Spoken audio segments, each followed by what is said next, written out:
بسم اللہ الرحمن الرحیم۔ السلام علیکم، ہمارے چینل پر خوش آمدید۔ مجھے ایسا لگتا تھا کہ میری زندگی تب سے برباد ہو گئی ہے جب سے میری شادی ہوئی ہے۔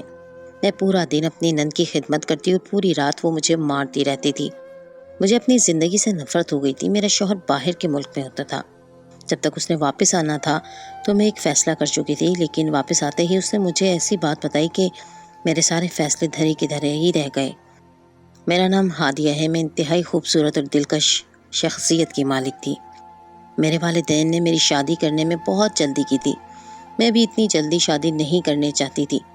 ایسا نہیں تھا کہ میں کسی اور کو پسند کرتی تھی، لیکن میں ابھی شادی نہیں کرنا چاہتی تھی کیونکہ ابھی میری عمر کم تھی۔ رشتہ دار والدین کو میری جلدی شادی کرنے پر آمادہ کرتے رہے اور میرے والدین ذرا معصوم طبیعت کے مالک تھے۔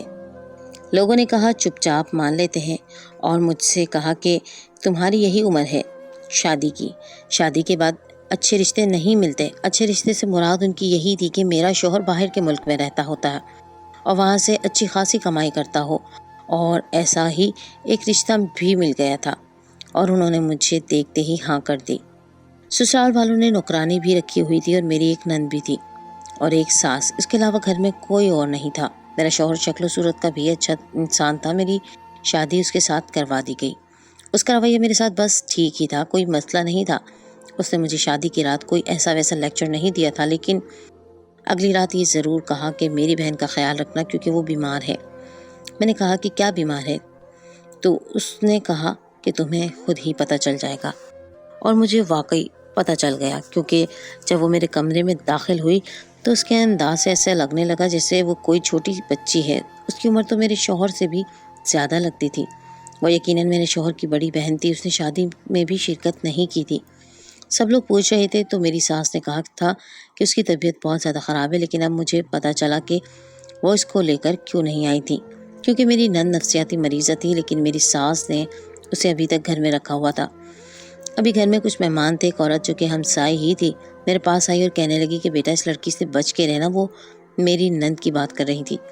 اس کا نام ریمشا تھا۔ انہوں نے کہا کہ یہ بیچاری پاگل ہے، اپنے حواسوں میں نہیں ہے، یہ نہ ہو کہ کہیں تمہیں کوئی نقصان پہنچا دے۔ مجھے تو پاگلوں سے بڑا ڈر لگتا تھا، اور میں پہلے بھی یہی سوچ رہی تھی کہ پاگل تو ایسے ہی ہوتے ہیں، کوئی بھی چیز اٹھا کے آپ کے سر پر مار دیتے ہیں، پھر سامنے والا چاہے زخمی ہو چاہے جاں بحق، کہیں میرے ساتھ بھی ایسا کچھ نہ ہو جائے۔ پھر میں نے سوچا کہ دور دور رہوں گی بس تو خیر ہوگا، مجھے بار بار اس کے سامنے جانے کی ضرورت ہی نہیں ہے، بار بار میں کیوں جاؤں گی؟ لیکن جب سارے مہمان چلے گئے تو میری ساس نے مجھے ایسی بات بتائی کہ میرا دل کیا کہ میں یہاں سے بھاگ جاؤں۔ انہوں نے کہا کہ تمہارا شوہر تو دو تین ہفتے کی چھٹی لے کر آیا ہے، جب تک تمہارے شوہر یہاں پر ہیں تم اپنے شوہر کے ساتھ بیٹھو، اسے وقت دو، ہم تمہیں کچھ نہیں کہتے، لیکن جب وہ چلا جائے گا تو پھر تم نے ریمشا کی ساری ذمہ داری اٹھانی ہے۔